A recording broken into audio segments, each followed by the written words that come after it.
नमस्कार, आप देख रहे हैं मिथिक मंथन, जहां हम खोलते हैं पुराणों के रहस्यमय पन्ने। आज हम आपको सुनाने जा रहे हैं एक ऐसी कथा जहां खुद भगवान विष्णु की कान की मैल से जन्म लेते हैं दो राक्षस और जिसके अंत में प्रकट होता है एक अद्भुत अवतार है ग्रीव। तो चलिए आरंभ करते हैं आज की ये अद्भुत और गूढ़ कथा। जब ब्रह्मा ने वेदों को प्रकट किया, उसी समय भगवान विष्णु के कानों की मैल से दो जीव उत्पन्न हुए। एक को शहद की तरह मीठा कुछ खाने की इच्छा हुई, इसलिए उसका नाम पड़ा मधु। दूसरा कीड़े जैसा दिखता था, उसे केटप कहा गया। ये दोनों नहीं जानते थे कि वह कहाँ है। चारों ओर देखा तो सिर्फ अनंत जल दिखाई दे रहा था। भूख से बेहाल वह उस जल को पीने लगे और धीरे धीरे बहुत ही ताकतवर बनते चले गए।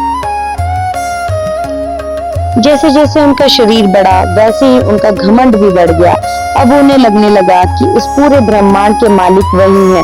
वे चारों ओर घूमने लगे और एक दिन उन्होंने ब्रह्मा को देखा, एक विशाल कमल के फूल पर बैठे हुए।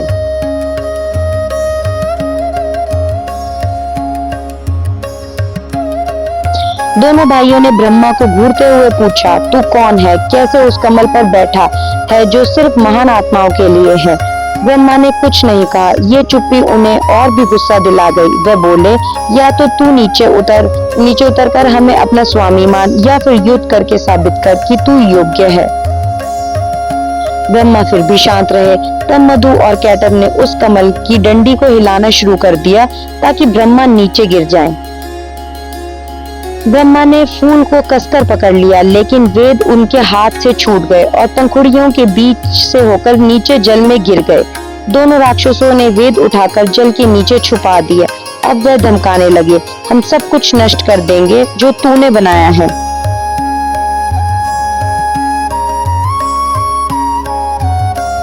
डरे हुए ब्रह्मा भागे और उन्होंने पुकारा, हे नारायण, हे सृष्टि के रक्षक, मेरी रक्षा करो। उन्होंने कहा, क्या आपको पता नहीं कि आपके शरीर के मैल से जन्मे ये जीव अब मेरी ही सृष्टि को नष्ट करने पर तुले हैं।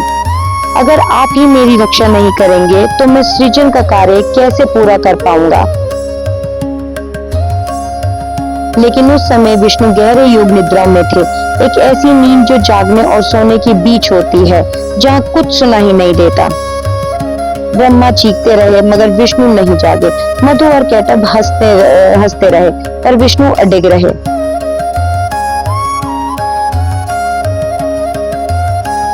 अब ब्रह्मा ने निद्रा देवी को पुकारा, हे निद्रा, आप ही की शक्ति से विष्णु सो रहे हैं, कृपा करके उन्हें इस नींद से मुक्त कीजिए। अगर वो नहीं जागे तो ये दोनों राक्षस सब कुछ नष्ट कर देंगे। निद्रा ने प्रार्थना सुनी और विष्णु ने अपनी कमल जैसी आंखें खोली। उन्होंने ब्रह्मा की हालत देखी और समझ गए पूरे ब्रह्मांड पर संकट आ गया है। उन्होंने तुरंत अपना रूप बदलना शुरू किया। एक तेजस्वी मुख घोड़े के समान भगवान विष्णु ने हयग्रीव रूप धारण किया। अब शुरू हुआ एक भीषण युद्ध। हयग्रीव बनाम मधु और केटप, लेकिन दोनों राक्षस चालाक थे। जब एक थकता दूसरा लड़ता। ये युद्ध चलता रहा 5000 वर्षों तक, यहाँ तक कि विष्णु भी थक गए। अब उन्हें समझ आया, बल से नहीं बुद्धि से काम लेना होगा।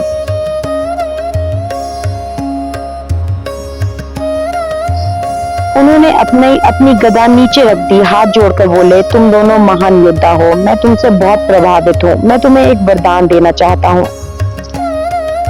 मधु और केटप हंसे, तू वरदान देगा जो डर के मारे नीला पड़ गया है? हम विजेता हैं, हम देंगे तुझे वरदान, मांग। विष्णु मुस्कुराए और बोले, तो मुझे वर दो कि मैं तुम दोनों को मार सकूं।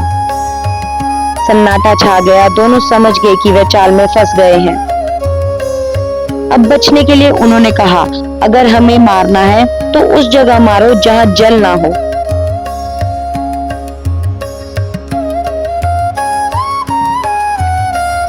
विष्णु फिर मुस्कुराए। उन्होंने अपने शरीर को फैलाना शुरू किया, इतना विशाल कि उनका चेहरा भी दिखाई नहीं देता। उनका रूप नीले पर्वत जैसा लगने लगा। और फिर उन्होंने मधु और केटप को अपनी जांघों पर रखा और उनके सिर काट दिए।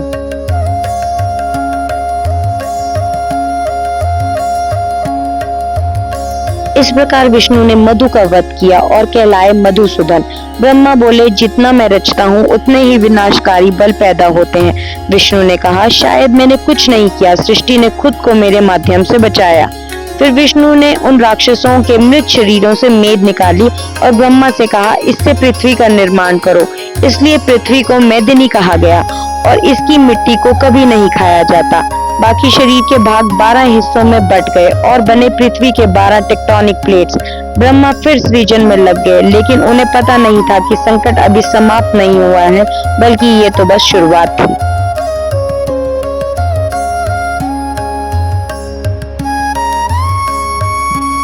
तो ये थी कथा मधु और कैटभ की, जहां अहंकार ने जन्म लिया और ईश्वर ने उसे बुद्धि से हराया। अगर आपको ये कथा पसंद आई हो तो वीडियो को लाइक और शेयर करें और ऐसे ही और रहस्यमय पुराने किस्सों के लिए मिथिक मंथन को सब्सक्राइब करना ना भूलें। मिलते हैं अगली रहस्य गाथा में, तब तक के लिए ओम नमो नारायण।